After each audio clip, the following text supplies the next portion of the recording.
I'm Suzanne from TVMag.com. How are you guys doing? Good, how are you? Hi. Very good. I've started watching season three. I really love Acapulco and been very happy that Apple lets me interview the actors, and now I get to talk to you guys. I'm so happy. Thank you. We're happy to talk to you. Happy you like it. Oh, I love it. Yeah. Austin, you were one of the creators of the show. Can you tell us briefly how the show came about? Yeah, so I was at a Jesus, I had a deal at Lionsgate, and the Lionsgate owned the property How to Be a Latin Lover, and they came to me and my producing partners Eric and Kim Tannenbaum and said, we want to use this property to tell an origin story of that character in the 1980s. And what would that look like? And we want to still figure out a way to incorporate Eugenio into the show as well. And so, you know, they might have even had the device of Eugenio telling his story. And that was kind of, he's telling a story about how he became this person. So that was really the genesis of it. And then sort of just extracting from the very, very basics of that movie and coming up with a show in a world. I came up with this idea that this was this coming of age show of this character in the 80s who gets the job of a lifetime at this hotel. And in the present day, he's looking back on this nostalgic time, a little bit like Princess Bride initially, where he's telling this story to his nephew about this time in his life that really shaped him. And then the other pieces that started to kind of come into that were, well, what if he was this young, bright-eyed optimist in the 1980s, and now he has all this success and everything in the world in the present day, but he's not satisfied, and he's got remorse, and what happened along the way that A, got him his success, and B, also got him those regrets. And that was kind of the genesis of the whole show. Okay, great. Yeah, I love the whole optimism of the show, and it's upbeat and it's fun, and it's just great.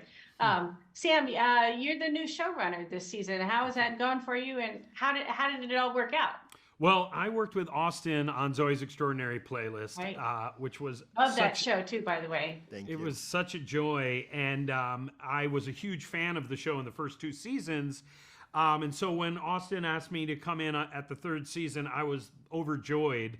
And I had been just fascinated with different cultures. I'm a white American showrunner, but it was really important for me to continue what Austin and the crew has done of being authentic and having amazing representation. And so I really found myself to be a steward, or I tried to be a steward of what was originally there. It was a blast. I have never worked with such a hardworking and loving family-like environment, both within the writer's room. I was able to hire some wonderful writers, but also going down and shooting. We just had an incredible crew. And so it was really like, hitting something midstream that was already a well-oiled machine.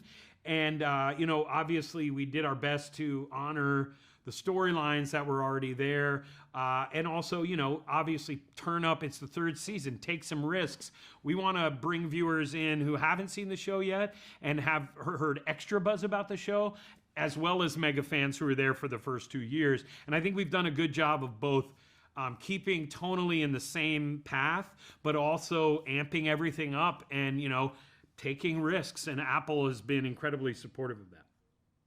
Great. I was in college in the 80s, so I love all the music and the two singers that do that and everything that you do with that. How do you decide which songs to use in the show, and are there any songs that you wish you could use but you just can't get the rights to them? We have not had that problem yet. Thankfully, that I can recall. It's kind of the same way it's sort of something we developed while doing Zoe's, which is the songs usually play into something thematically that's going on, something plot-wise that's happening.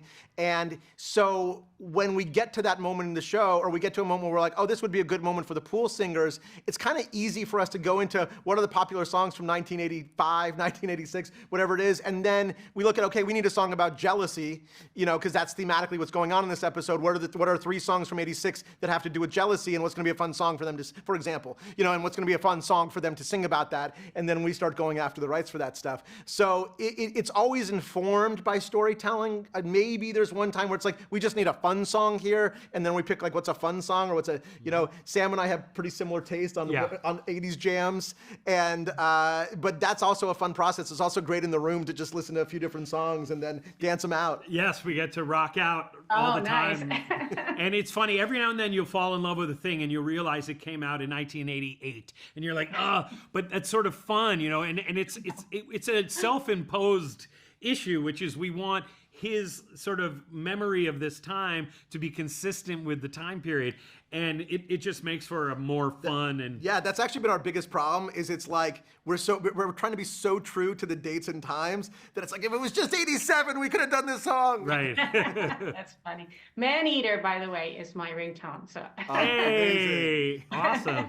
Well, thank you. I could talk to you for another half an hour with more questions, but they want me to wrap it up. So thank you so much. I really appreciate you talking to me, and I'm looking forward to season 3, and I hope it's very successful when we get to season 4. Thank you so much. Thank you.